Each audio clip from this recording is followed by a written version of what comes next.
It's time for our life update episode again.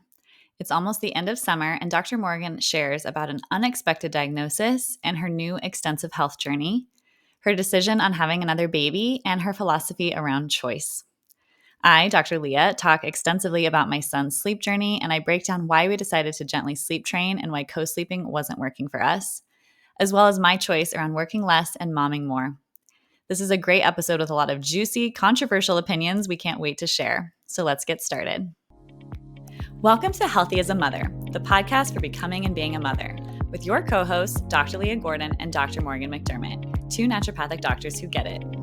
Each week, we teach you how to be the healthiest mother you can be, from fertility and preconception to pregnancy and birth prep, through postpartum and throughout motherhood, empowering you with the natural health guidance and education you're not getting elsewhere, so you can confidently navigate the broken system at large.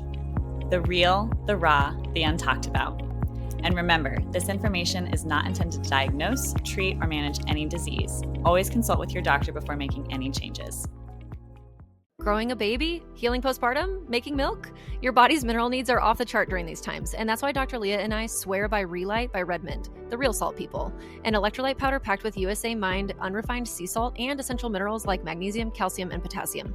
Unlike many popular electrolyte companies, Redmond is the only company who is completely transparent about their sodium source because they own and operate the mine. It's clean, delicious, and the perfect thing for labor, breastfeeding, and thriving in mom life. So go ahead and grab a sample pack to try all of the flavors, or hand your trust over to me and start with strawberry lemonade. Go to redmond.life and use code HEALTHYMOTHER for 15% off. Hydration handled. Okay, we are here to share our life updates for season 9, right? Are we on season 9? Yeah, it's crazy. That's We probably should just drop the seasonal names and just go with it. I don't know. I mean, whatever.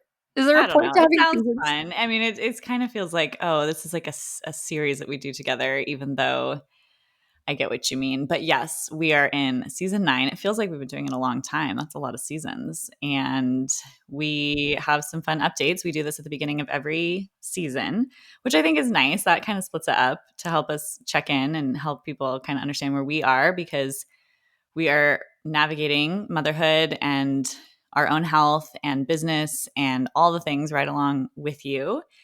And I feel like my life update is very different than it was last life update. If anyone has been following us or wants to go back and listen to the life update at the beginning of season 8, I was definitely in a different place. And it's better now.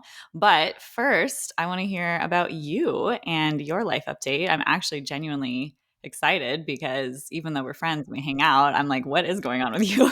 Tell me I about your think that mine is all about my sort of health journey, really is like Yeah, the that's main thing. great. So, yes, in the beginning, so one thing is that is nice about these seasonal things is that we're sort of at like the end of summer now. Mm-hmm. And so at least they're sort of tracking along with actual calendar seasons in a way. Yeah, I like that. Um, so my update is that in the spring, we were all together at a girls' weekend, and I was talking about the idea of having a fifth baby, which is still very much like a moving target dynamic, up and down 50-50 conversation. But actually, then now I have an update on that too, which is like where I've settled on that decision, which I'll get to in a second. But when we were there with one of our other naturopathic doctor friends, Dr. Ilana Rumel. And I was talking about preconception work and how I was going to wean, because I hadn't weaned yet. I had not weaned Sunday, our fourth baby, but I was going to wean her soon. And then I was going to start doing more preconception things. And so was Wes, my husband. And she kind of looked at me, and I had COVID at the time, but I didn't know it. Oh, yeah. But she was like, like, when was the last time basically that you have done, wait, have we already talked about this? I don't think so. You've I'm like told having me, but deja not on vu. the podcast. No, I don't think we've talked about it on the podcast. Okay, sorry guys. If this is repeated, No, it's we're not just our repeated. friends. No, Okay, it's good. not repeated. No way. I don't think so. Okay. Mm-mm. Anyways, she was basically like, you should do a bunch of the deeper functional testing because you never know what you might have. And I was like, well, I really don't have any symptoms. But not in the way of like, I have kind of strange things that I've sort of had with my body for many, many years, but I didn't have like, oh yeah, I eat this and I get stomach pain, or I like, I'm always really fatigued. Like, it just, I don't know. I think there is a good, healthy, also level of dissociation between my mind and body, which has been with me my entire life. I kind of feel like I live in my head, and it's hard for me to sort of tap down into my body and be in there. And so maybe there's some things that are going on that I wasn't feeling, which is totally potential. So anyway, she spurred me to go see the doctor that I used to work for when I would see pediatric patients here in Idaho. And that doctor's name is Dr. Jade Dandy at the Healing Hut. If anybody who's local wants to go to see her, she's an absolute magician. And through her assessment and a lot of blood tests later, and poop tests and saliva tests and all sorts of things, we discovered that I have Lyme disease, which was a real big shocker because I have only ever had one known tick bite, and it was here in Idaho when I was 12 years old. But I did live in California for 6 years, and so the ticks that carry Lyme disease live there too. But also there's a lot of broader thought now that there may be other insects that can carry Borrelia burgdorferi and all of its different co-infections, or that it can also be passed between the maternal lineage. So when you were, you know, inside of your mom and she was pregnant with you, that you could have had it pass that way. There's also ideas that maybe it's transmitted sexually because it has been found in sexual fluids. The bacteria has been found in sexual fluids. They have not proven transmission to make a person sick from that. But there's just a lot of like potentials basically, and not a lot of research looking into it. So Dr. Dandy is a Lyme specialist. That's why she got into naturopathic medicine originally. And so it was really fascinating having that conversation with her. I also had reactivated EBV, which is Epstein-Barr virus, which is the virus that causes mono.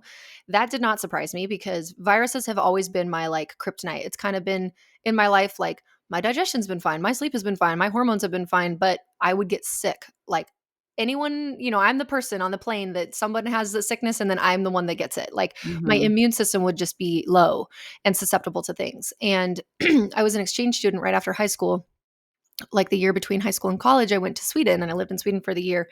And on the end of that trip, I got mono super bad.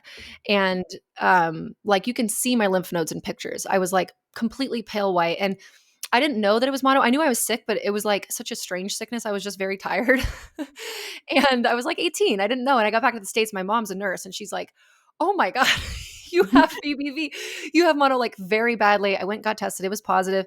And I do remember her saying, like, you really need to rest this summer before college starts because if you don't, it can become chronic. Okay, have fun tying an 18-year-old who hasn't seen her friends for an entire year, who've been in college for the year and needs to catch up on a lot of life things. And now I'm heading into college, like, yeah, right. I didn't rest. I didn't do anything. So I think even if I had, it had already been suppressed or it had already wreaked such havoc in my body that it was going to be something I dealt with on and off. But I didn't actually have that awareness until just this past spring, a couple months ago, that it was indeed happening, like where my antibody levels are showing, present infection. Like and it comes and it goes. It's one of those that kind of harbors in your body.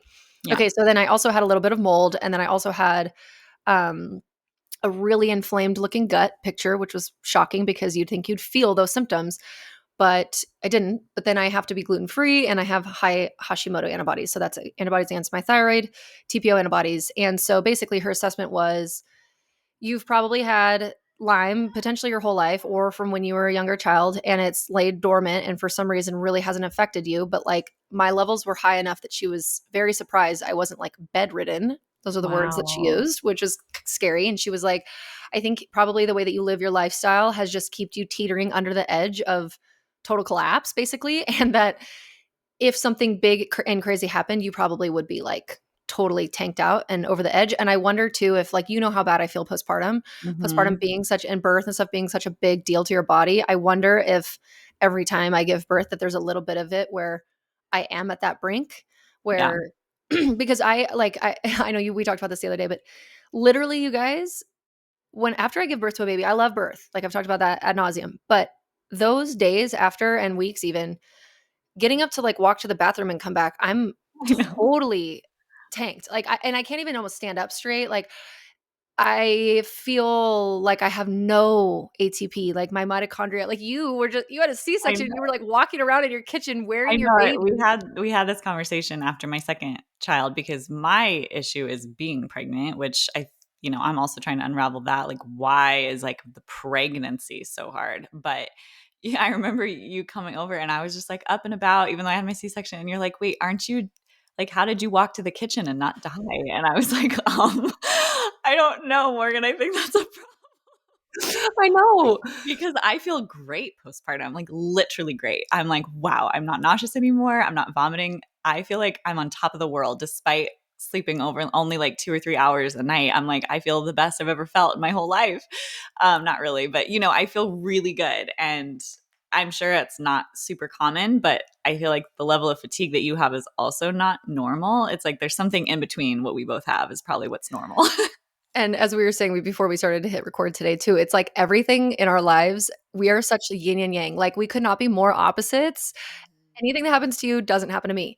Anything Yeah. that does happen to me doesn't happen to you. It's so I know. funny. It's like we are just I don't know, but then together we make the whole complete spectrum. So Yep, exactly. I know, like, I probably don't have Lyme, even though who knows, maybe I do. But then, I'll eat like a Skittle and I can feel the high fructose corn syrup in my gut, yeah. I have like crazy gut inflammation, or like you have problems and don't even feel it. It's just like, what is the deal? I know, I know. It really is surprising. I don't know. So I'm so grateful that I did that testing because I wouldn't have known. And so now I do need to go get all of my 4 children tested for Lyme disease to ensure that I have not passed it down to them. So the cool thing about this doctor is that she has this bioresonance machine called the Moranova, which is something they use in Germany.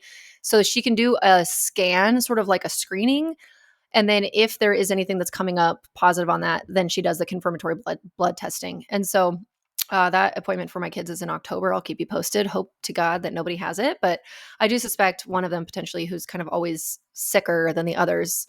Maybe she's the one that has it. I don't know. We'll see.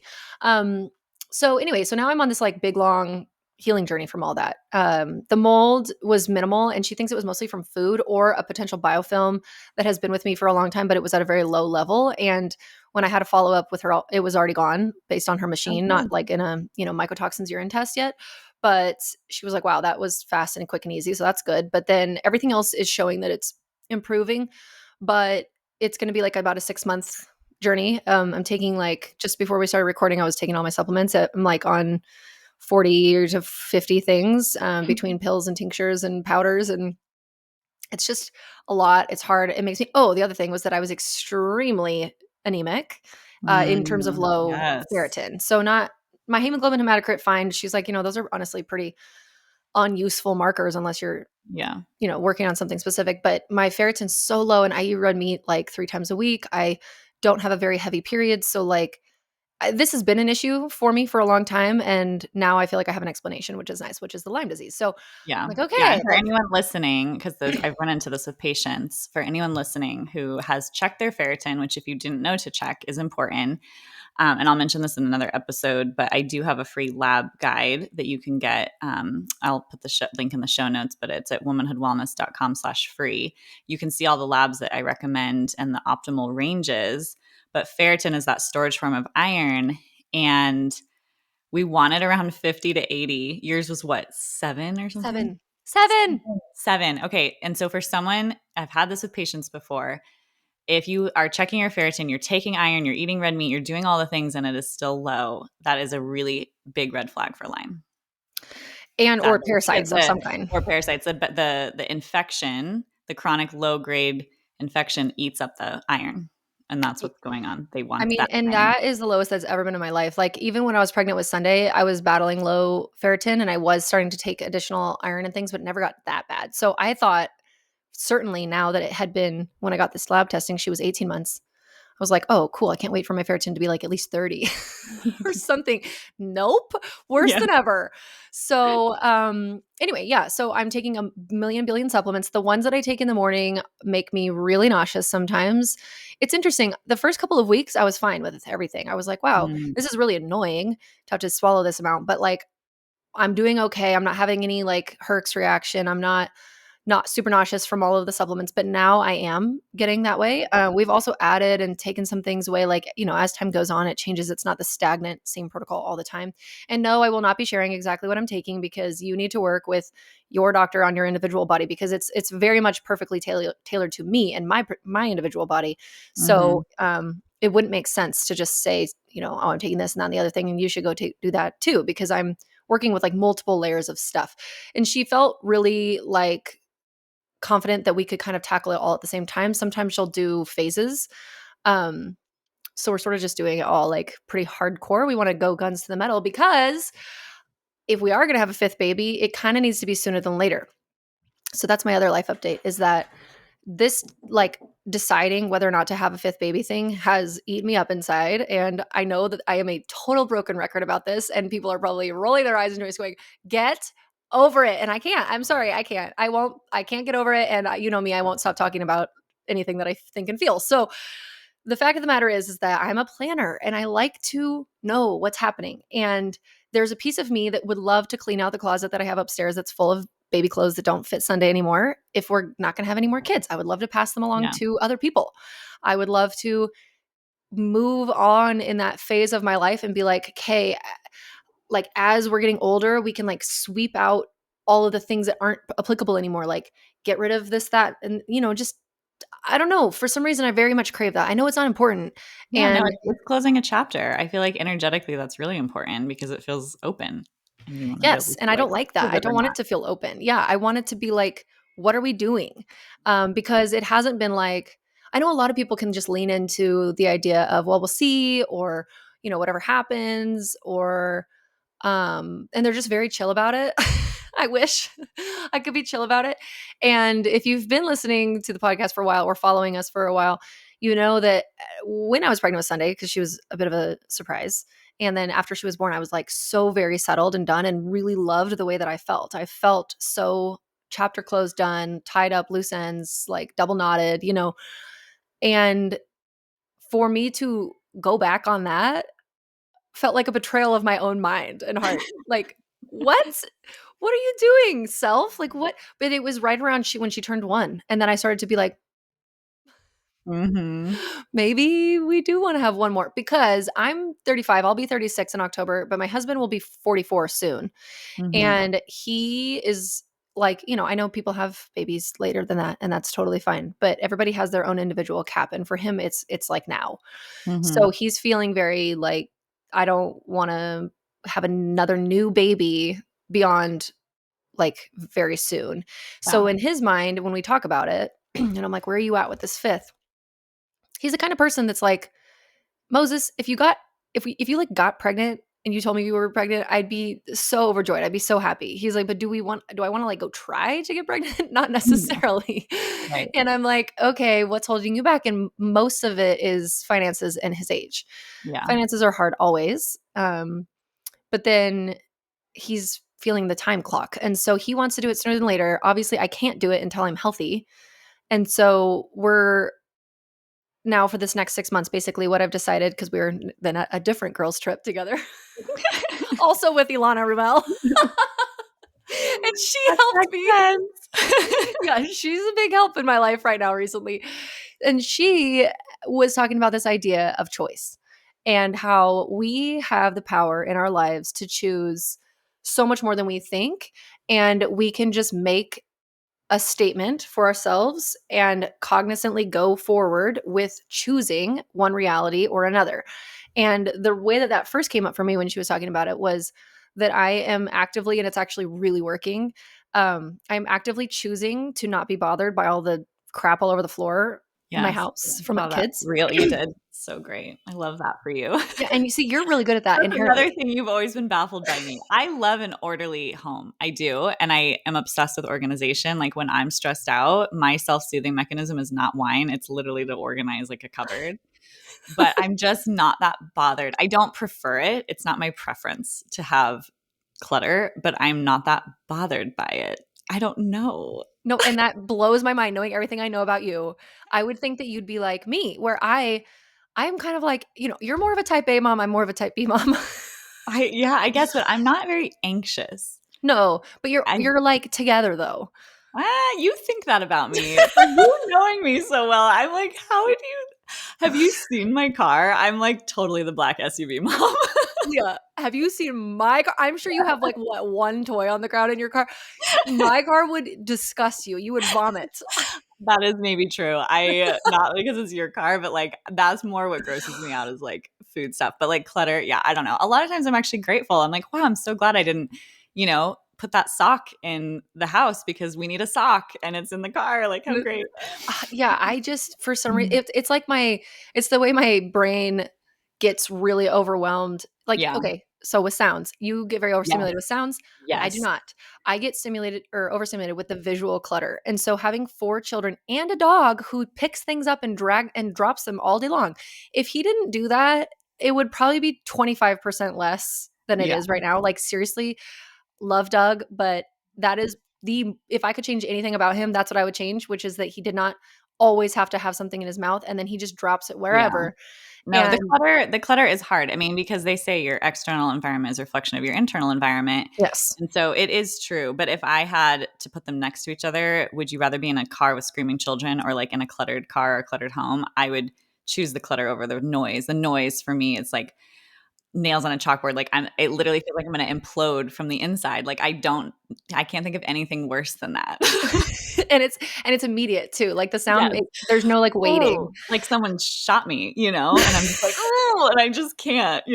So yeah, I get if that's how it feels with you with clutter, I totally get that. But I love this choice idea because, we do have choice. Yeah, and it was exhausting me to constantly be picking up after them and I'd feel resentful and I would yell at them or I'd be very annoyed with them or it was making me feel like I was just rushing around all day long because that would take up so much of my time. And there's already so many things I'm doing. I'm like, taking care of the property and then the kids and then making food and then homeschooling and then doing this. And then now I have to go and I have to pick up 1 million Tonys from the Tony box that are strewn throughout the couch and the floor because they just, Sunny decided to throw them or whatever it Mhm. is. So anyway, I have consciously made the choice that I am going to just not be bothered by that during the day. I'm going to be able to look at it for what it is, which is that because Wes, my husband, will be like, Moses, what did you expect? It's like, that's the line I'm going to think about for the rest of our lives. Like, one of the things that will define him because Yeah. he's so right when he says it. My expectations are the source of almost all of my suffering because I don't know why I would have expected to have a clean house amongst 4 children and a dog. Like, I don't know why that would ever come into my mind. And Mhm. so I am making my own life hell by expecting that. So I'm choosing not to expect it anymore. And it's really nice. And also, I am choosing to go forward with the idea that we are going to have a 5th baby, but we are obviously have to wait right now. I cannot do it while I'm in this protocol. I don't want to do it while I'm in this protocol. I really feel totally fine and set and settled. There's no piece of me that's like, oh, maybe we should just do it now, even though that is what Wes wants. The thing that is funny and unfortunate about the timing, though, is that in 6 months will be the middle of like January, which is when 2 of my other children have been conceived, and I will not. And then if I wait until maybe March, if like we didn't get I don't know, who knows how the journey will go. But then 2 of my other children will be conceived there. So I'm like, Wes, even though I'd be cleared, unless we got pregnant in December, which would make a September baby, I will not try to get pregnant in January, February, or March because of just how this is like seemingly a small thing, but it's actually such a large thing Yeah. to have all of our kids born within just weeks of each other in 2 different chunks like that, like 2 in October, 2 in December, is really hard. Well, and I'm Yeah. in October too. So anyway, that's a dumb little detail, but it is on the back of my mind. So I'm like, okay, it's either December or like April to start Mhm. or, to try. And I don't know if he's going to feel like that's too far. So even though I am like going forward with this, we are going forward with this idea, it's subject to change because maybe by that point I'll feel like we don't want to. We're good. We're Mhm. complete. Like maybe a lot of these feelings will go away, or maybe I won't be healthy enough to. I don't know. Yeah. Like if I the was gonna protocol say, doesn't. what if it's not clear by then? Does that change anything? Or are you just gonna be like, Yes. whatever, I'm gonna just do it anyways? No. I think that I think if things like the EBV are still around, that's fine. But I don't feel if the Lyme is still around, I don't feel like that's right personally. Mhm. Um, Especially if any of my other kids test positive. So there is other factors. Like if none of them tested positive in October when we have our appointment, and if I have a tiny little bit of it left by the time we're given the clear window to try to conceive, then maybe I'll feel fine. But if Mhm. some of them have it, I will want to be completely clear because that is Yeah. not something to mess around with in my mind.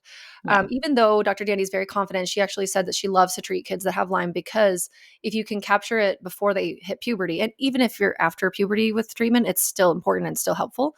But she said that if you treat it out of their system before they hit puberty, it's almost like they never had it and they won't have any like long-standing repercussions or very few. And Mhm. so that's a really good thing because all my kids are still away from that time period. I mean, Gage is getting closer, but like even if we started him on a protocol now, it would be okay. Mhm. So I'm feeling just like so lucky and grateful. And I know that sounds crazy because it's like, oh, now you're going on this like whole thing. Like, I mean, it's a huge part of my life. I have had to be gluten free now. Oh, and it's given me a like an avocado allergy. So when you start to Oh, shake up yeah. things in your system, um, weird things can happen. And so what's happening for me now is that I can't eat avocados. I vomit if I eat avocados, and that's new. And weird and not devastating to me. I honestly don't eat very many avocados, but for some reason in these last like 2 months, there's been multiple occasions for me to eat avocado. I think because just summer, and it took 3 or 4 times of it for me to connect the dots that like because I am not a vomiter. Like I do Mhm. not, and I'm like, what is happening? And so now I've figured it out. It's avocado. I can't eat avocado. I'm like, okay. And she doesn't think it's going to be lifelong, but I'm just happy that it's not something like dairy because that would ruin my life if I couldn't eat Yeah, yogurt anymore. I know. So, but yeah, I'm grateful because I just feel like it was a bit of a ticking time bomb that we have discovered. This is the analogy that I used the other day, describing it to Wes. I was like, I feel like we live on a boat, on a yacht. Our life is a yacht. Mhm. And it's a really nice, expensive yacht, and we love it, and it's important. And somebody one day was like, "Why don't you just take it to the shop and get it, see what's going on with it?" And you're like, "Ah, there's nothing really wrong with it, but okay, sure." And then you go and you take it to the shop, and you find out that like there was something so wrong with it that if you didn't do that, you could have drowned in the ocean like the next day. And so it Mhm. was like, oh my God. Okay, now it's this expensive long journey to fix the yacht, but like you have to. You Yeah. have to do it because it's the rest of your life and like you can't not do it. So yes, it's expensive. Yes, it's time consuming and it's changed things and it's annoying and like whatever, but I'm just so grateful that I didn't have to experience halfway drowning in the ocean Yeah. before figuring it out because that is how it happens for a lot of people. Um And it is amazing you've had 4 kids with this and not have such crazy stuff. And I think about this a lot too. So in the world of root cause medicine, we talk a lot about how the environment is so much the influencer of things. So, like with genes, we'll talk about how genes load the gun, but the environment pulls the trigger. And because people will say, well, my grandma had XYZ. Well, I have it with straight genetic things, potentially, yes, but with epigenetic things, which is how your body expresses, that is very much dependent on your environment. For example, we see a lot with hyperthyroid, so Graves' disease in my experience, and we've learned this as well, but I've also seen it with patients that I see that almost everyone who has Graves' disease has some sort of experience of almost like emotional trauma where they can't use their voice, where they maybe are abused, or there's something energetically with their voice, which I know sounds crazy to people, but there's such that thing. Or like with you, like there just might not have been enough. Maybe if you lived in a truly moldy home, like it would have turned into something bad, sort of like my sister's story, where she had Lyme, but also lived in a moldy home and almost died. You know, like you maybe just didn't have that like crazy trauma, that really crazy, experience of having this XYZ thing. Whereas the person who might have the same makeup as you, the same exposures, but then had that thing is just really, really sick. And so it's great to catch these underlying things and you don't necessarily have to wait for it to be this full blown, oh my God, I'm dying kind of thing, and mitigating that in our children as much as possible as well, teaching them how to identify if they're having an issue early on so that it doesn't turn into this long, complicated, health journey forever. But I'm just really proud of you for doing the work because it's hard when you aren't super motivated by being really, really sick. Usually yeah. those are the people who go and do this work because they're like dying.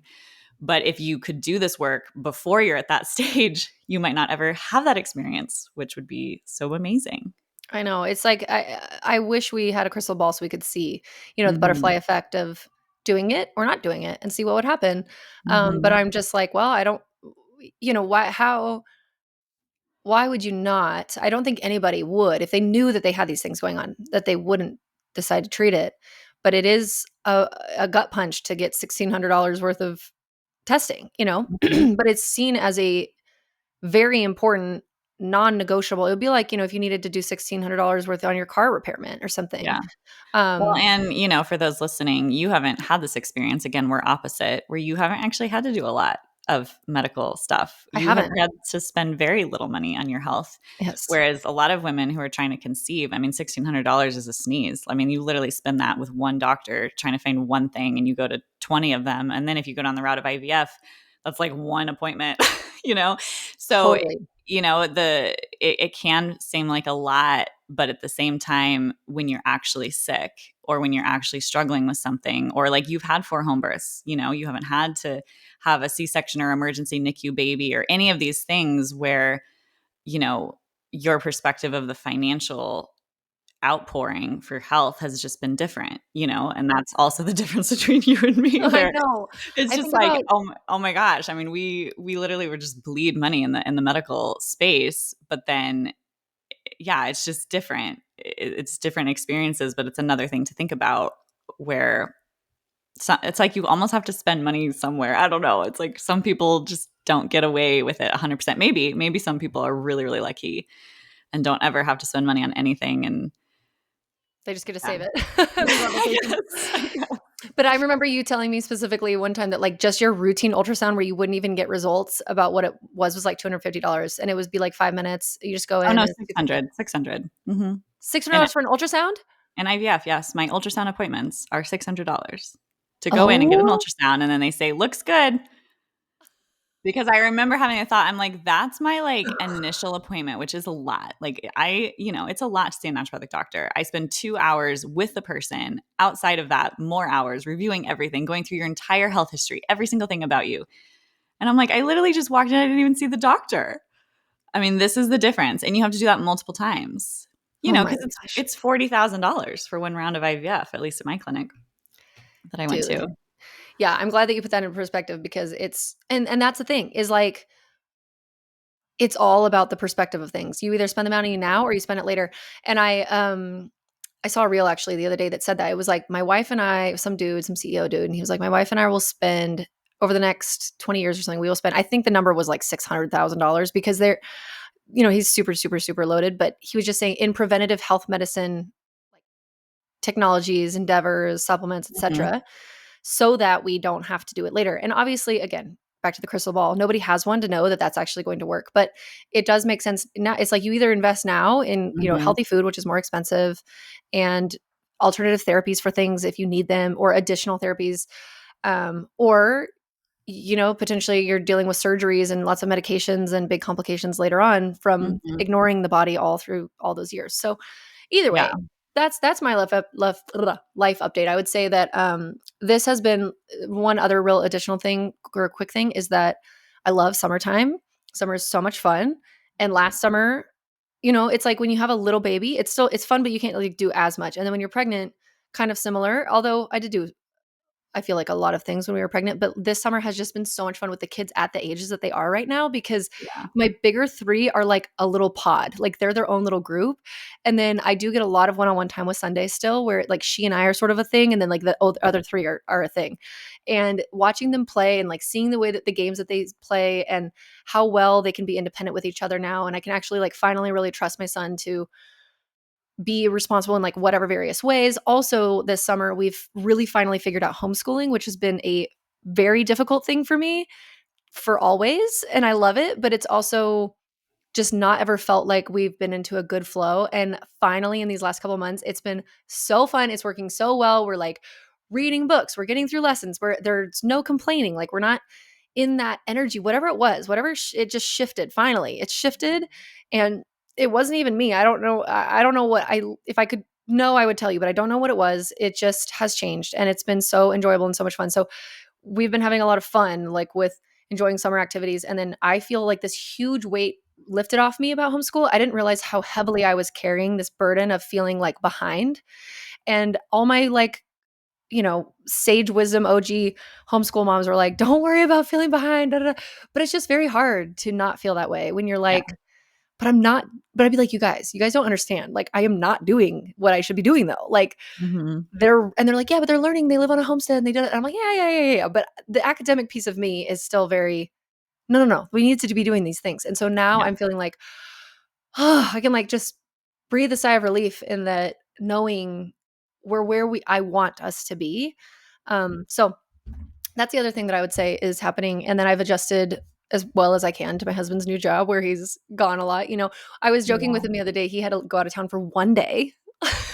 One day. So And annoying. I was kind of pouting about it. It wasn't a big deal. He's like, "Moses, I'm going to be back tomorrow." And I was like, "Yeah, but babe, you don't realize we've been together for 13 years and we have spent 90% of our time together for the last 13 years. Like, neither of us have ever had a 9 to 5 job. So lucky for that. It's just been that way because I was in school, and it's not like I was in school all day. Like, our schedules were blocked out. Like, sometimes we'd have a chunk of 4 hours where we'd be in clinic and then we'd have nothing else for the rest of the day, etc. He always worked from home. He's never had a job where he wasn't working from home, at least in some capacity. And even now, he still is like technically working from home, but he needs to be out in the field more than ever. Hmm. And then he's traveling. So right now is the most that we've ever been a part of our whole Oh, relationship. And I was like, I am just used to being around you. Like, I want to be around you. I don't want you to be gone. And yes, obviously it's the way we parent and like all of that stuff, but it's just even him being like my best friend and gone all the time. So I just thought it was like a funny revelation. I don't think either of us had realized that, like how much time we spent together. And when we lived in the tiny house, people always thought we were going to like break up. They were like, mhm. there's no way you're going to live in that, little box Yeah. and still like each other. But anyway, so yeah, we're adjusting to things. We're getting it going. Sunny is, weaned and doing great. She's eating so well. She actually eats like probably more than my at least 4-year-old eats right now. And that was a long standing journey of getting her to that point too with her laryngomalacia, which often I still hear the sounds. So she Hmm. will be one of those kids that probably carries it past 2 years old because like 98% of kids will grow out of it by 2. Um, but yeah, okay, so that's that. That's me. Everything is chilling. We're just like on a healing journey and not getting pregnant and maybe never will, but I'm choosing to not let it ruin my life anymore. Good. The decision. I'm choosing to say, "Yep, we're going to," and then if I change my mind, then fine. Because if I choose to say, "No, we're not going to," I feel deep despair and Yeah. heartbreak. Yeah. You're So just I'm like, not really there. yeah, that's not a good choice for me to just like be mourning that yet. I can mourn it later if that's what we decide, but there's a piece of me that wants it more than I don't want it. And so that's kind of, yeah. And it's a meditation for sure. I have days where I still find my mind trailing down, going on a rabbit hole and starting to get spin out and think about things. And I'm just like, no, I can't. I have to not do that. And we have to just stick to the plan and whatever. But so, okay, please tell me all about you and your business and your son's sleep and all of the different things that have changed because you're in a much better spot, which Oh I'm my so gosh. happy for you. I know. It's so funny when we do these life updates. I don't often go back and listen to them either. And I haven't listened to this one, but someone had reached out to me after the last one. I was like, "Are you okay?" And then I realized reflectively, like, oh my God, I probably sounded so terrible because I was in a really bad place, and it's mostly from sleep. My son was just not sleeping well at all. And I never went into my life being like, I'm going to be the voice of the women who struggle, you know, Yeah. um, in certain ways. And in the crunchy world, especially when you have a different experience than what is quote unquote like the right natural way to do things, which is obviously what most of us want. Like most of us want to be able to just get pregnant naturally and just, have an easy pregnancy and have an easy birth. No one wants complications, I would say. No one's like, oh, I hope I have a really complicated, life with lots of turmoil and all sorts of things. But that's just been my journey for whatever reason. I don't know why. Except for postpartum, like that's the thing that has been easier for me. Breastfeeding has not been my struggle. And, in the way that I breastfeed is probably how other women are when things go easy, that you don't even think about it until you've been in the struggle of painful intercourse, low libido, infertility, going through IVF, really sick pregnancies, having C-sections when you want, home births. Like until you've been in that experience, you don't realize what it's like to not have that. Because that's how I feel with breastfeeding. I don't even think about it. I breastfeed. It's so easy. I don't have cracked nipples. I don't have painful things. Like he doesn't have a latch problem. It's like he just gets all the milk he needs. He gains his weight. I have zero anxiety about his growth. It's not even on my mind, which I think is, again, how other women are if the part of their journey isn't hard. They're painful. Like, I don't have painful periods anymore. So I think maybe I had endo before I got pregnant. And they say that pregnancy can heal endo because I had such painful periods my whole life, like extremely painful, where I was like, laying on the ground crying, couldn't get up, couldn't function. My sister still has them that way. And I'm going to send her to an endo specialist because I'm like, maybe we both had it. I don't know. Since I had avia, I literally don't have painful periods. I wake up and I go to the toilet and I'm like, oh, there's blood.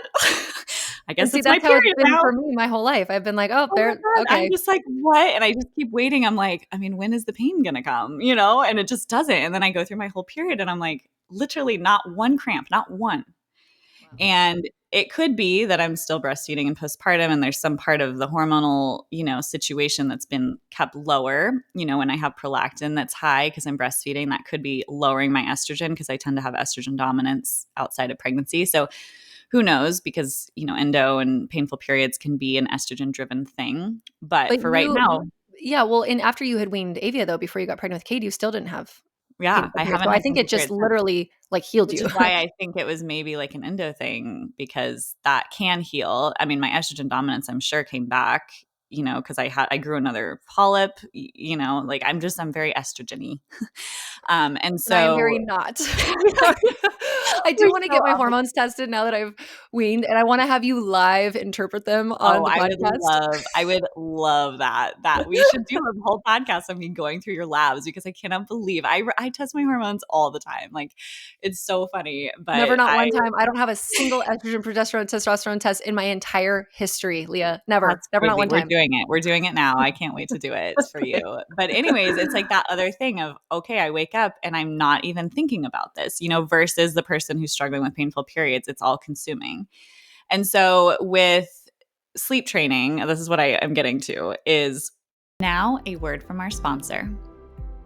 Did you know that while 97% of women in the US take a prenatal supplement, over 95% are still deficient in key nutrients? That's why I love and recommend the Needed Prenatal Multi. Unlike most prenatals that offer the bare minimum, Needed goes above and beyond, using nutrient forms and dosages that truly support mama and baby to thrive. I've actually worked with the Needed team for years to help create this formula, and we spent over 3 years researching, collaborating with practitioners, and ensuring every nutrient choice was intentional. And now we have data to back it up.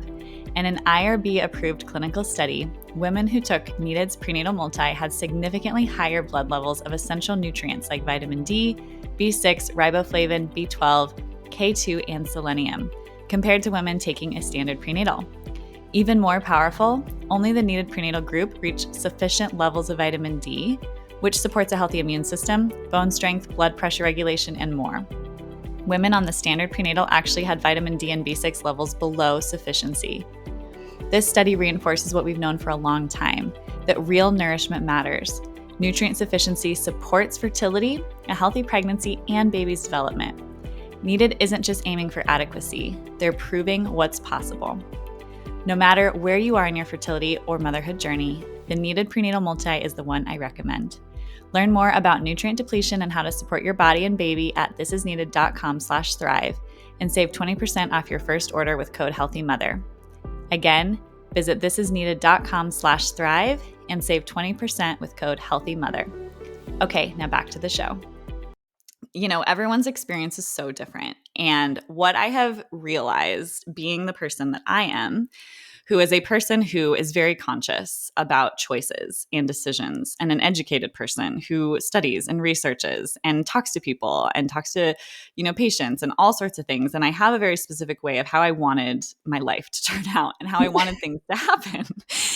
And my experience has just been the opposite of that in every way. And so there has been this lesson that I have learned through my experience of less dogmatic thinking out of necessity.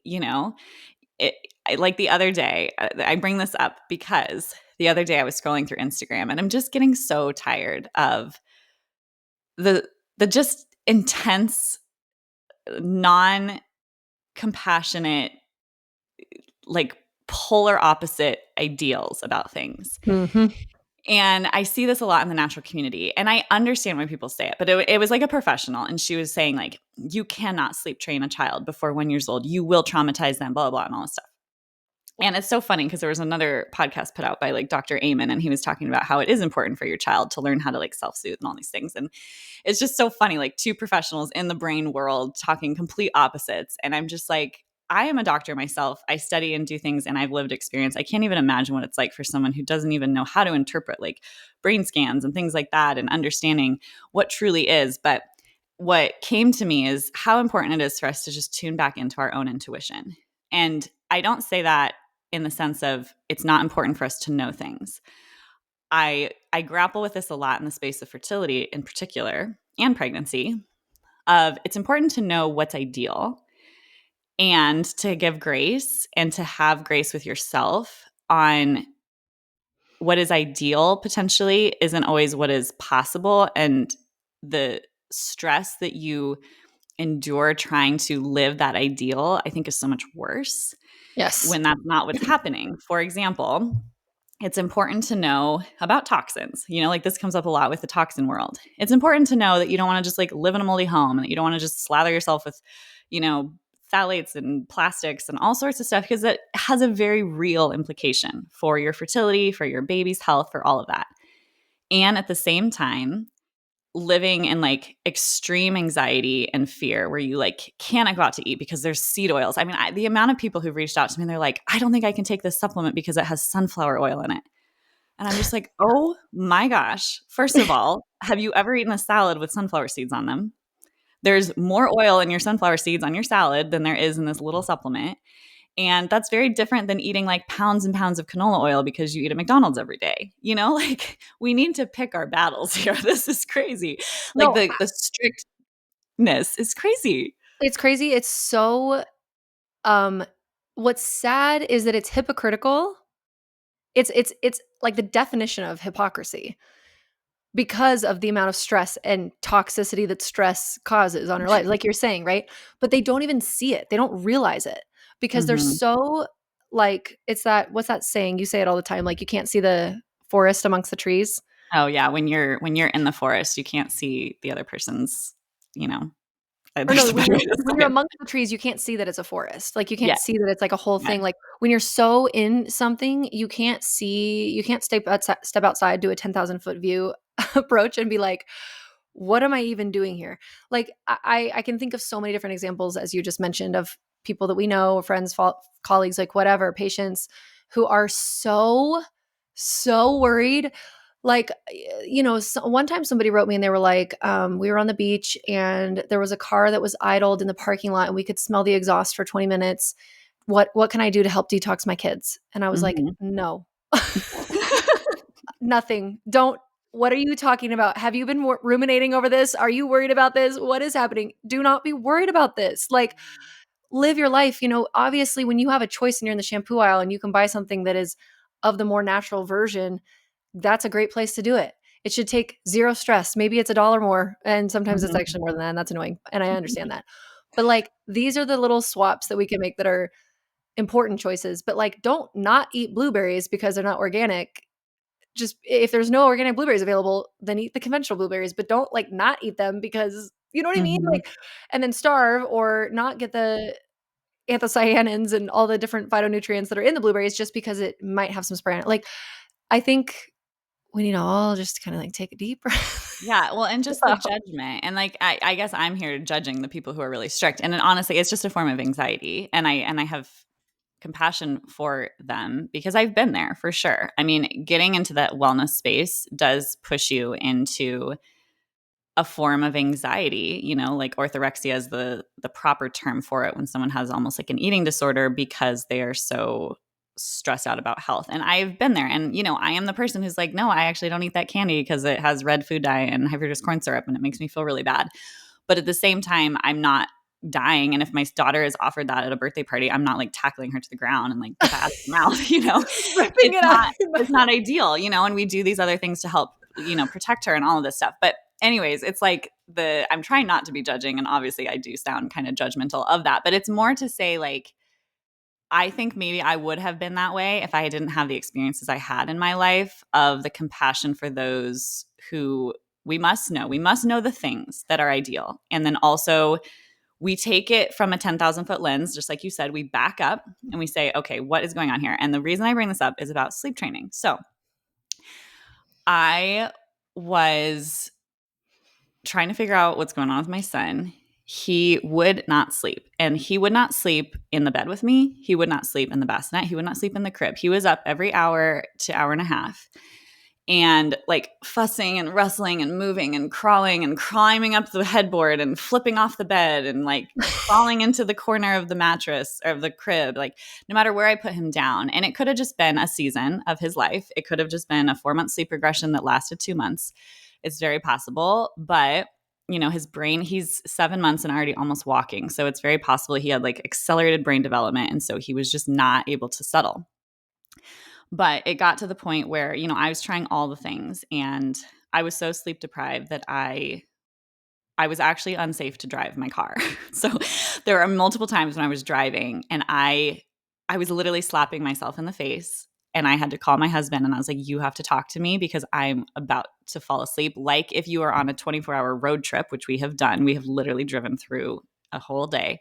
And that level of fatigue where you're like, this is unsafe. If I don't pull over and nap, like I'm going to get in an accident because I cannot keep myself awake. And that was a problem, right? Like that's really scary and dangerous. And so in my mind, I'm like, okay, there are two choices here. I can start to do like a gentle sleep training. And yeah, maybe it's not ideal. He'll cry for like 20 minutes. But if I sleep more, then I maybe keep my whole family alive. Like Yeah. we have to make these decisions, just like in the free birth world where they're like, no one should ever have anybody help them, blah, blah, blah. Yeah, until like you are hemorrhaging or you have to have a C-section. And it's like, it sounds good to say that until you're in a lived reality of the life and you say, what is the lesser harm here? Sometimes doing something that's not quote unquote as crunchy and natural is the lesser harm. Mm-hmm. And this is what I like mean with so many of the things that I'm talking about. Like sometimes less stress and anxiety is the lesser harm than like the seed oil in your supplement kind of thing. So with that, my husband actually helped a lot because it's so hard as a woman to hear your child cry. And granted, these are the things that got me through it. We did the normal sleep training that, I don't know, like taking care of babies teaches, and there's a method for it that she does, but it's like where you lay them down and then you go in like every 3 minutes and then every 5 minutes and you check on them, tell them they're okay, blah, blah, blah, whatever. And the first night we did it, he cried for 20 minutes and I couldn't. He never cries. I never let him cry. I would nurse him all night. We would sleep in the bed together. If he was in the crib, I'd get up and nurse him. And I know that's not quote unquote the best thing for sleep training, but it was, everyone's like, it's biological. When they cry, you have to go to them. But I was like, okay, he's 6 months. And these were the things that I thought in my head. And a lot of people might listen to this and be like, oh my God, you're a horrible person. And I'm never going to listen to you again. And I'm like, okay, cool. This is what I did to get through it.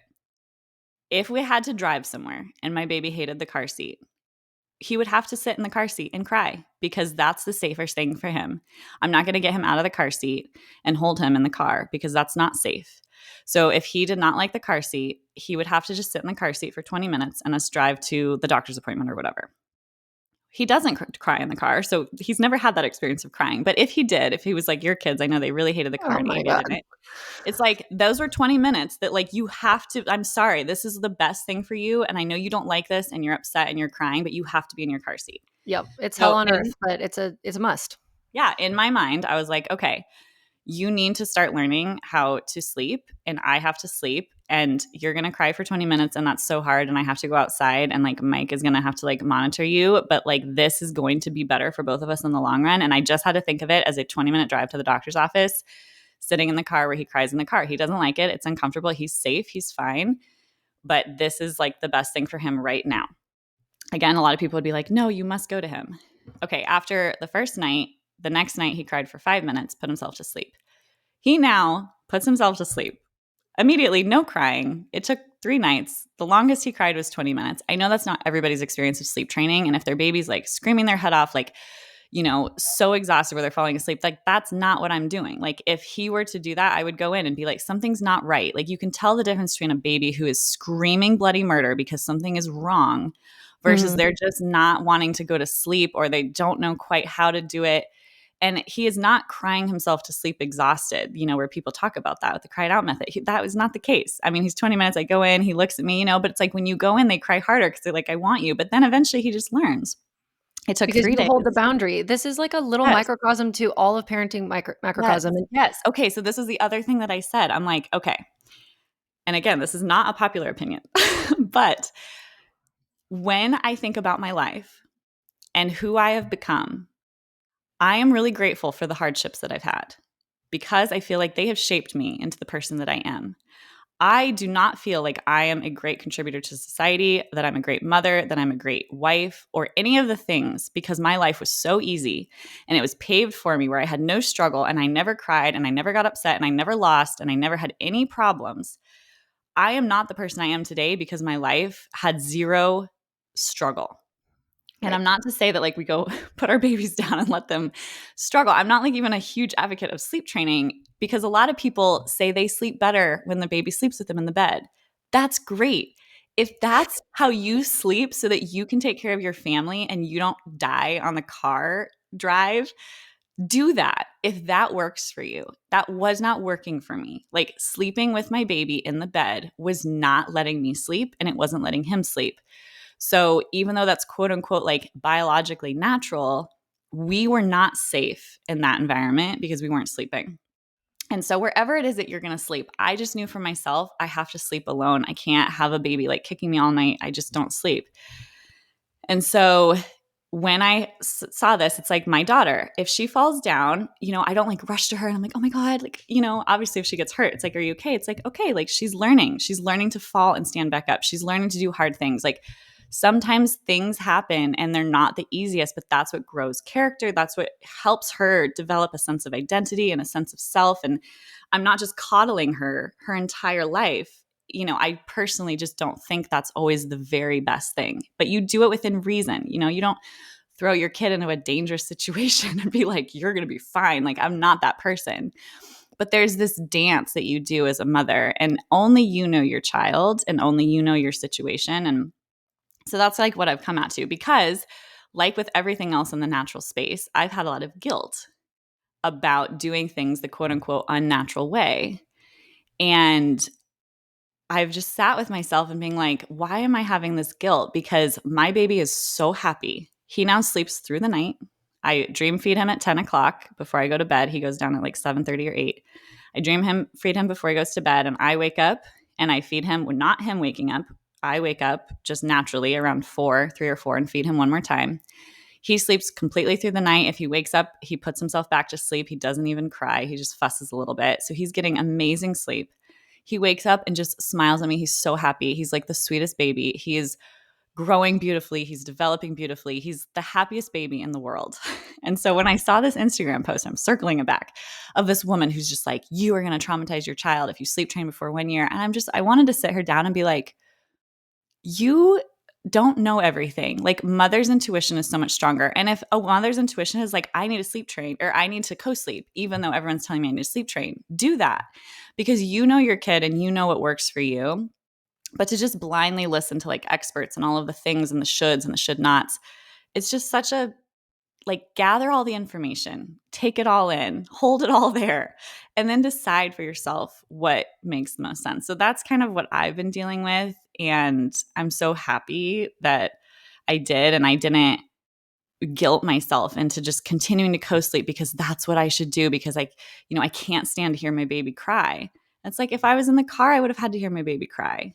The one night of 20-minute crying, if I just stepped outside, has now given us full night's sleep. It's like changed our whole life, And so I just have this different perspective on things of helping to like guide our children. They call it sleep training because they're like babies have to learn how to sleep. And again, I hear the people on the other side saying, no, they don't. Like they need you until they're like 3 or 4. They have to breastfeed forever. And I'm not like against that.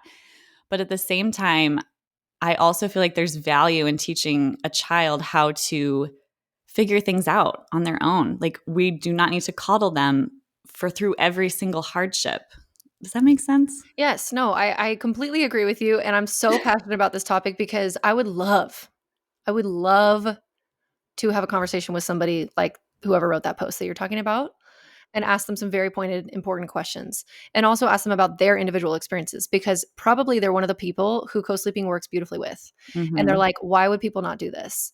And it's like, you just don't know because you haven't experienced it, like your whole Yes. beginning part, how it may not work. And even when you do try to push through, you try to change your perspective, you try to lean into it's like people have different sleep triggers. You're a very, very light sleeper. I am not as light of a sleeper, but I tried so hard to sleep train or co-sleep with Sunday, and she didn't want it. I she know. she was the one that didn't want. She would bump into me and scream. Mhm. You know what I mean? And she wanted to That's be on her okay stomach. was. Yeah, Yes. he's like, "Get me out of here. Like, what are we What are we doing?" doing? Why are we doing this? Yeah, exactly. And what I want to say to the people who are still shaking their heads going, no, you ladies are wrong here. Like, I'm never listening again is listen to this. What is the net harm? What is the net harm or the net benefit? Yes, net. That's what it is. It's Net all is about the the net. most important concept here to remember and to think about. Because if a mother is going to play herself, which is exactly what is happening all around the world all the time because of these very extreme opinions, where a woman just plays herself and continues to suffer and be totally miserable because they think, well, it's funny because there's actually misery on both sides where there's women who are co-sleeping well, but they feel really guilty about it and they're told that their babies need to sleep in their own crib and that they're Yeah. failing if their baby doesn't sleep alone and but Right. yet they actually love co-sleeping and they Yes. change it because they think they have to and it's like, why? Yes. Don't Yes. change it because you have to. Like what do whatever's working for you. But then there's women like you and who are like me who were not sleeping and feel guilty because they do want to sleep train their babies. And it's the opposite. But anyway, either way, what is better, you guys? A mother Mhm. who gets into a fatal car accident and is dead because she is so sleep trained, sleep deprived, or a mother who takes her own life, or a mother who is even just depressed. Like Yeah. anxiety and depression has long lasting postpartum depression and anxiety have negative effects on the child. Yes. And if you've never heard of the still faced experiment, I will link it in the show notes and you can watch it. It's really hard to stomach and watch, but it's an experiment that was done. I wrote it down already. Don't worry. Okay. That was done a while back. It's a psychological sort of experience where they have a mother interacting with her baby and she's like smiling and they're having this kind of like back and forth of responding to each other's cues and then they have her turn and then when she faces the child again she has a still face like she has like a flat affect Mm. and she's not interacting with the child and you see the baby completely start to panic and you see them dysregulate and like everything unravels and they start to freak out because they're like I'm not getting you anymore. Where are you? You're gone. And when mothers are depressed and they're walking around as a shell of themselves all day, every day, because they're so completely sleep deprived, because the guilt of social media and people telling them that they cannot do something that would take 3 nights for them to regain their happiness and back. What's the Mhm. net, guys? Is Yeah. the net better that baby was responded to all day and then completely ignored all day? Because Mhm. or responded to all night and then ignored with like mother that could not love and could not be present because they were so depressed. It's interesting because I never ever see this talked about on any of the sleep training, anti-sleep training or pro co-sleeping accounts where it's like them giving the permission to the mothers where this does not work. It's like that's not they never want to bring up that to the audience. They Yeah. never want to say. And it's like how many more people would you actually be serving? What is your actual intention? Because if your Mhm. intention is to help mothers, which is our intention, then you need to be talking about all of this gray and all of this nuance because you are leaving people out. You are leaving them to feel like they are monsters for letting Mhm. a baby cry one time for 20 minutes and additional time for 5 minutes for a now however many more months of you being a happy mother who doesn't get into a car accident because you're so tired, who also can feel like motivated now like now you're starting to work out you went to Pilates this morning like you have No. you back because you have slept and I do understand the cases where the sleep training doesn't work like you mentioned like your baby you have to follow your intuition. I could not sleep train Sloan. I wanted to so badly. It really sucked. I was depressed. It was not good. I would not she would have been the case of having to do cry it out and I wouldn't do it and that really sucked and yes that played me. It did play me but I wasn't going to play her to that level and everybody Yeah. has their threshold and Right. sometimes women need to play their child to that level. They need to cry it out because they literally are going to kill themselves. And I know that sounds so harsh, but it is true and it is real. And for us not talking about these things, it's not doing anyone any favors pretending like it's not happening because it's freaking happening. So Yeah. I just like want everyone who's feeling very judgy about this to say, what is actually going to be better for my baby and my bond and my attachment because all day long having a mother who's not present and resentful and angry and Yeah, or feeling terrible snapping. Like, I that's snapped at Mike multiple times, and it's yes like or snapping having getting a my divorce children yeah yeah, see me angry, which I'm never angry unless I haven't slept, is so much worse, in Yes. my experience. But yeah, if my baby was like screaming bloody murder for like 4 hours, like that would be something different. Like something Yes. was not right, like it's just, this is the thing is if I had to summarize my whole life into one sentence, I think it would be, it depends. Everything is gray. Have compassion, and extremism is the root of all evil. Like truly, because I just feel like I've had this experience. And again, you don't notice it until you're in it. It's the same thing with probably racism. Like, I do not have the experience of racism. When people of color talk about that, where it's like, you're so privileged, you don't even know. You're right. I don't know. I don't know what it's like, except when you go to certain areas where you are the minority. I actually do know what that's like. But outside of that, you don't know what it's like, the hatred and the judgment of the natural world when you do IVF, or when you have a C-section, or when you take an antihistamine during pregnancy because you're vomiting your brains out, or when you sleep train, and all these things that I've had to do that I didn't want to do. It's not like I wanted to do that. But once you do it, you're just like, oh my God, like they're making me feel so like bad as a mom. And I just want to say, for anyone listening, if you've had that experience, and I know that a lot of people resonate with me because I am that person and that voice, and I don't share it enough on social media really at all. And I should, I need to be braver to just Yeah. like speak up in that way. I can do it on long form like this. It's so much easier for me. But to just Because say, there's a like, lot to explain because it's so hard to yes, get it all yes, across. this is why I don't like short form content, Yes. because there is so much to say, because it's in the gray, it's in the in Mhm. between, it's in the let's talk about it, it's in the well, it depends. And that is, in my experience, what makes a good doctor, what makes a good mom. Like, for example, I'm not so dogmatic where I'm like, well, I sleep my baby in the crib every nap. It's like, no, sometimes I wear him. Sometimes he sleeps in the crib. Sometimes he sleeps on me. Sometimes he sleeps in the car. Like he sleeps in different places. I'm not super dogmatic even within my own boundaries, of Yeah. like my life, because it depends. And I tune into him and his needs, and I hold a boundary. It's not like every time he's upset, it's like, oh my God, I must like move my whole world around you. It's like there's a balance. Everything is a balance, and it changes every day. And I can confidently say that I do feel like I'm a good mom.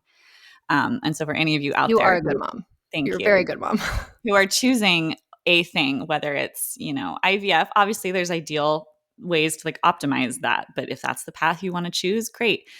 Pregnancy, if you're vomiting your brains out and you can't keep food down and you need to take an antihistamine, I did. My son's fine. He's great. It's not like you want to just drug yourself up the whole pregnancy, but sometimes you have to, and a C-section, obviously we don't want that if we don't have to. But if you do, don't feel like you were a failure as a woman because someone told you that that should never happen, or whatever. So that's kind of where I'm at in my like soapbox. And I know we've like gone really far to just like wrap up my other life updates. Other than that, I'm feeling so much better because I'm sleeping and I am able to start exercising more because I feel like my cup is full so that I can give to myself more. I can, I have more time at night to like read again a little bit, which is fun. And I have started to work again. I planned on launching my Womanhood Wellness membership at the beginning of the summer. So weird, because So weird. like, why did I think I could do that?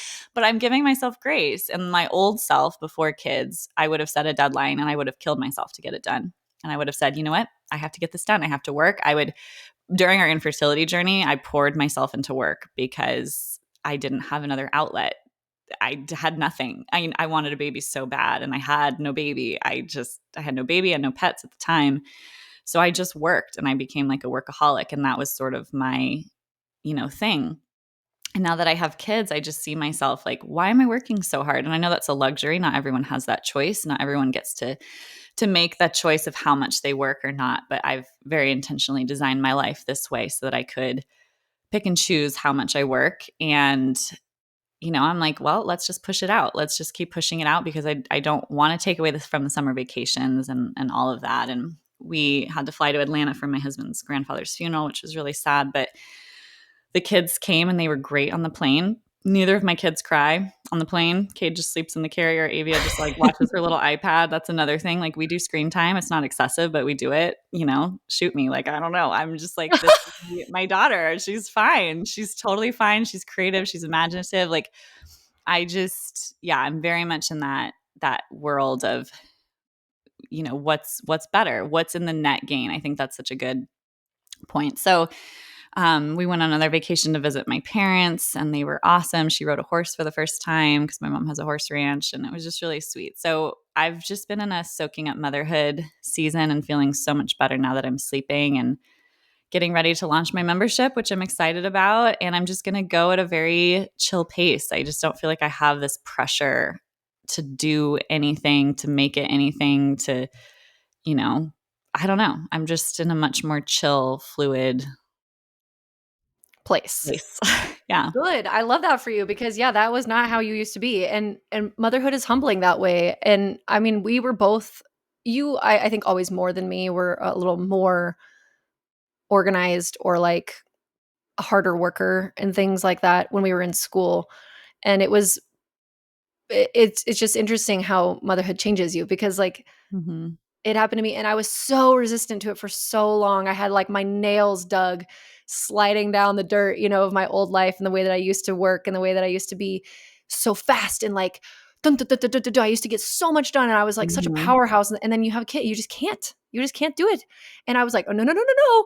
No, yes, I can. I will just work harder. I will just do it, and I will" again, like, back to that concept of I'll just play myself in suffering and misery because I can't let this go. I can't accept the reality before me. And so accepting the reality before you is half of the equation. Like you said, it's we need to have the education of what's ideal, what's optimal.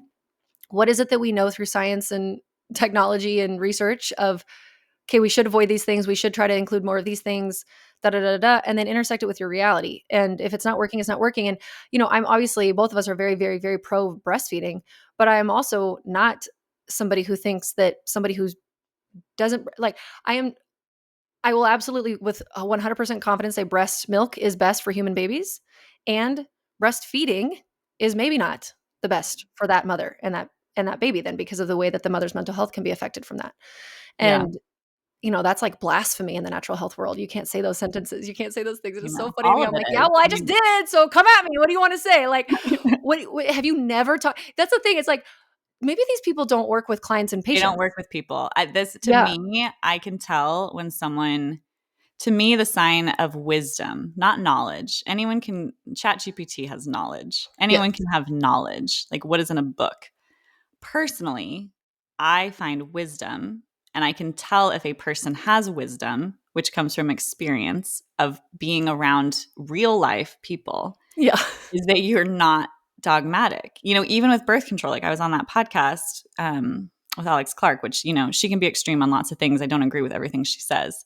And I know she wanted me so badly on that podcast to just like say, birth control is poison and all of these things. And it's like, I agree. There's a lot of issues with birth control. I'm the first to talk about it. And I am not going to sit up here and say that it can't ever be used and that it's not ever a thing. And you know why? Because I can think right now off the top of my head, like 5 of my patients that, she was about to like, she was so anxious and so depressed from like extreme painful periods from endometriosis, like she needed to be on birth control. Or sometimes there's situations where like you really can't get pregnant, like this is a non-negotiable, like you cannot get pregnant, like for whatever reason, like there is a time and a place for so many things, and that comes from experience in my opinion. And so people who are so dogmatic and so like this is the only way, either they've been sheltered from any other person's experience, like they only work with like free birth people or whatever, and they don't know what like anything could go wrong or whatever, like breastfeeding, like they've never even seen it. Like I have a patient right now, she's done everything perfectly, everything's amazing, and she is not making enough breast milk. She's Yep. just not. We've ran her hormones, her prolactin is low. Why? I don't know. There's only so many things that we can do to help that. Mhm. She's doing the best she can. And I'm so proud of her because, she found the best formula that she could to help supplement. And like she's doing the best she can, but like to kill herself to try to do this, it's like you've clearly never worked with someone where it's like, it's not her choice. That's not a choice.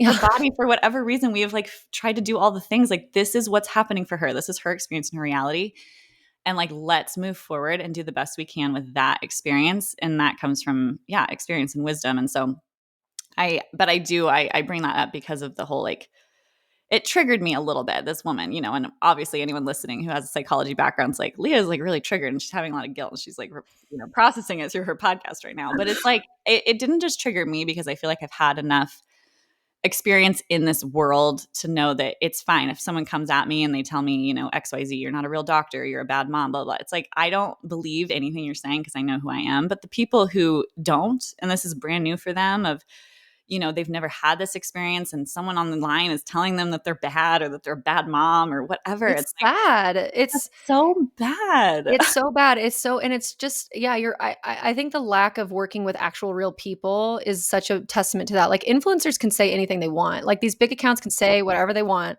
And I think the more extreme that they are, it actually shows their ignorance. Yes, 100%.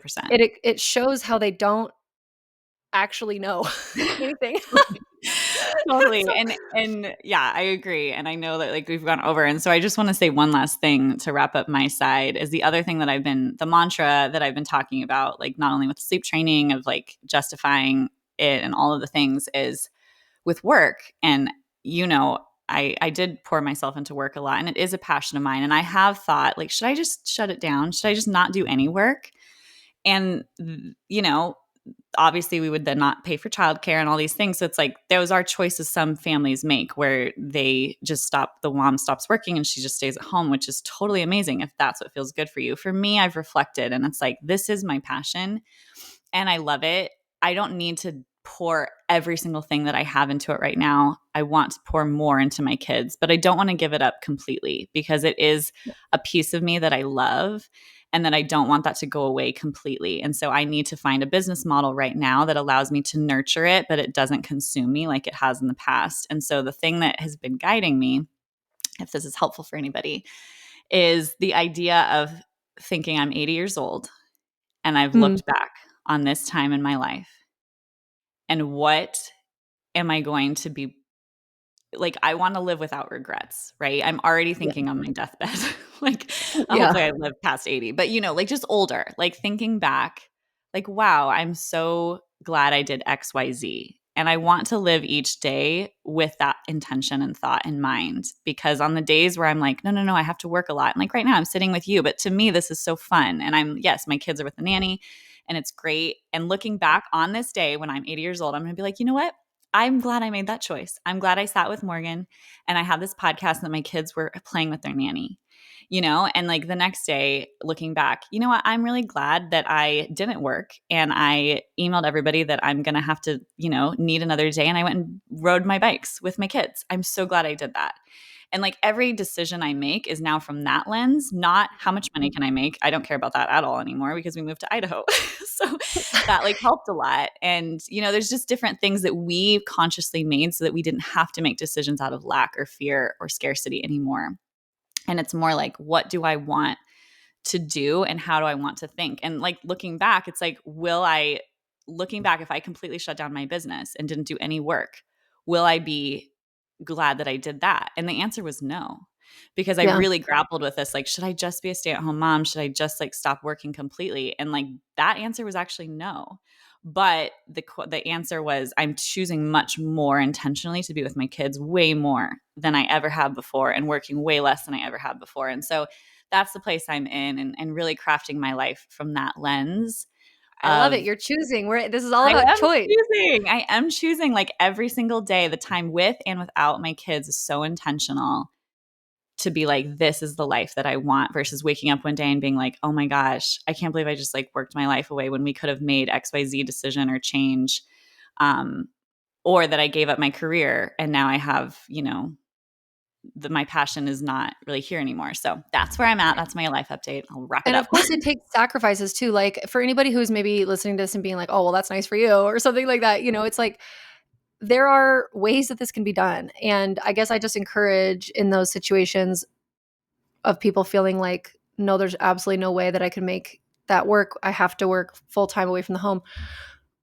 I mean, maybe it would take a really, really big shift, but maybe you'd have to move Mhm. closer to family, to a totally Yeah. different house, make your cost of living different. Like both of us have made really, really big changes like that Yes. to the way that our like daily life is experienced because of how we moved and how we did different things so that this could be the life. So if this is what you want, I guess is my point. If you don't want that, then that's fine. But for those that are like, damn, I do want that. How do I do it?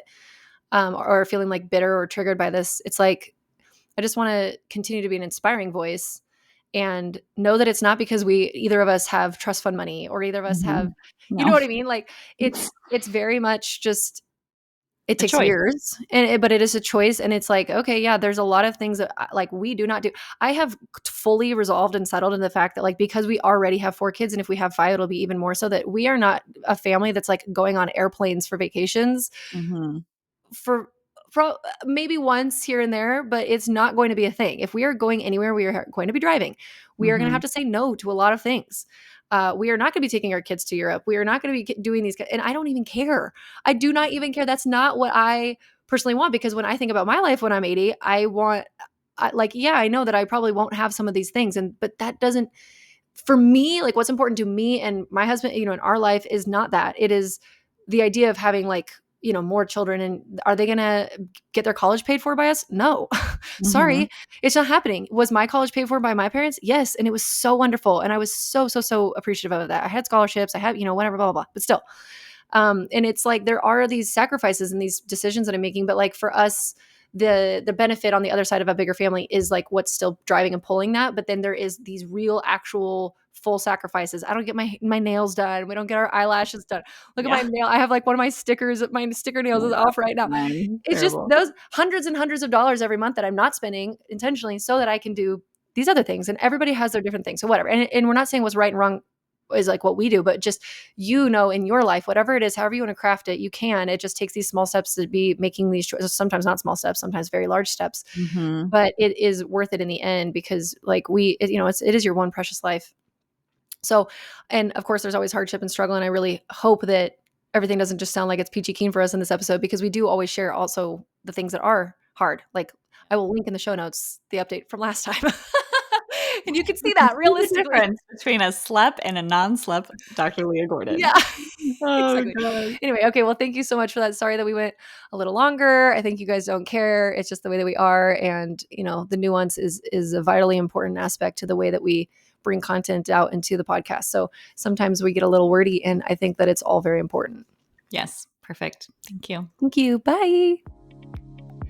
Thanks for listening to this episode of the Healthy as a Mother podcast.